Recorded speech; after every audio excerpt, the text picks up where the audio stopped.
किसी देश में कार्य कर सकने की आयु 15 से 65 है, ठीक है, वाले सभी व्यक्तियों को संयुक्त रूप से उस देश की श्रम शक्ति लेबर फोर्स कहा जाता है, ठीक है। 15 से 65 इसमें रोजगार प्राप्त व्यक्ति एवं बेरोजगार व्यक्ति दोनों आते हैं। रोजगार और बेरोजगार दोनों व्यक्ति आते हैं।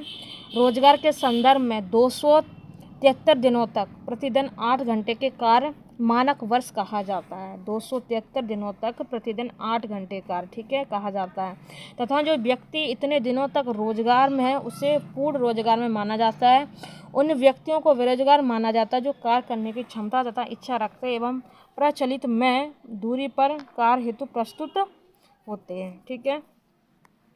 बेरोजगारी के प्रमुख स्वरूप इस प्रकार हम लोग समझेंगे। चक्रीय बेरोजगारी, ऐसी बेरोजगारी जो बाजार उच्छावचनों स्फीति मंदी के कारण मांग में कमी से उत्पन्न होता तथा मांग में वृद्धि होने से पुनः समाप्त हो जाती है, सक्रिय बेरोजगारी कहलाती है। विकसित देशों में सामान्यतः देखी जाती है। घर्षण जनित बेरोजगारी क्या है?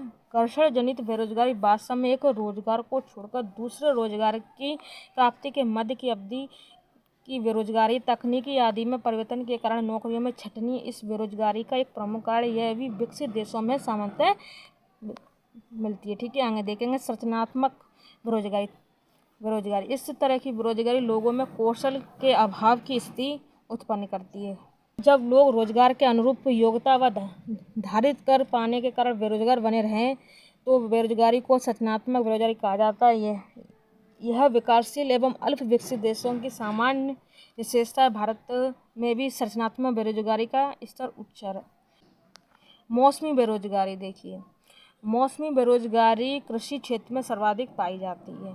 कृषि क्षेत्र में वर्षा के महीने में काम बढ़ जाता है जिससे रोजगार की संख्या बढ़ जाती है, परंतु शेष महीनों में बेरोजगारी बनी रहती है। मौसमी बेरोजगारी विकासशील एवं अल्प विकसित देशों की सामान्य विशेषता है। प्रच्छन्न बेरोजगारी, किसी कार्य में आवश्यकता से अधिक लगे हुए लोगों को तकनीकी रूप से बेरोजगार माना जाता है। अर्थात किसी रोजगार में आवश्यकता से अधिक लोग लगे हुए हैं तो उस रोजगार से अतिरिक्त लोगों को निकाल देने पर भी उत्पादन का स्तर वही बना रहे तो निकाले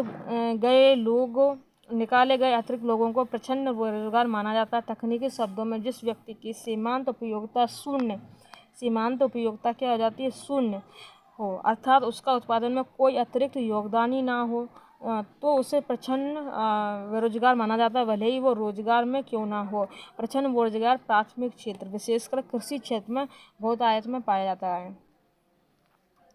भारत में बेरोजगारी माप देखेंगे। भारत में बेरोजगारी माप की 3 विधियां प्रचलन में: सामान्य स्थिति यूजुअल स्टेट्स, चालू साप्ताहिक स्थिति करंट वीकली स्टेट्स, चालू दैनिक स्थिति करंट डेली स्टेट्स, ठीक है। भारत में बेरोजगारी के मापन हेतु राष्ट्रीय परिदृश्य सर्वेक्षण संगठन NSSO आंकड़े एकत्रित करता है। NSSO के 68वें दौर की रोजगार एवं बेरोजगारी स्थिति रिपोर्ट के अनुसार 2011-12 में सामान्य स्थिति यूएस के आधार पर भारत में 2.7% बेरोजगारी थी। कितनी थी? 2.7% की।